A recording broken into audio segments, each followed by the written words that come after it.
নমস্কার বন্ধুরা, আজ আমি বানিয়ে নিলাম চিকেন দো পেঁয়াজা রেসিপি। প্রথমে মাংসটিকে ভালো করে ধুয়ে তার মধ্যে আদা রসুন কাঁচা লঙ্কা পেস্ট ও হাফ কাপ টক দই দিয়ে দিলাম।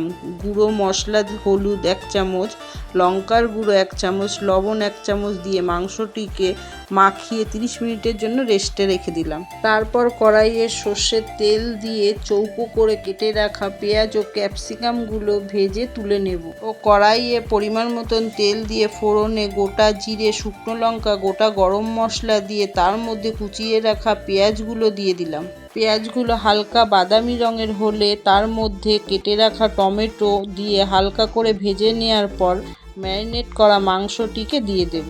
মাংস থেকে জল ছাড়লে 1 চামচ জিরের গুঁড়ো, 1 চামচ ধনের গুঁড়ো, 1 চামচ হলুদ গুঁড়ো, কালারের জন্য কাশ্মীরি লঙ্কার গুঁড়ো দিয়ে ভালো করে কষিয়ে নেব। তার মধ্যে অল্প জল দিয়ে কিছুক্ষণ নাড়িয়ে ভেজে রাখা পেঁয়াজ ও ক্যাপসিকাম ও স্বাদ অনুযায়ী লবণ দিয়ে পরিমাণ মতন জল দিয়ে ঢাকা দিয়ে দিলাম।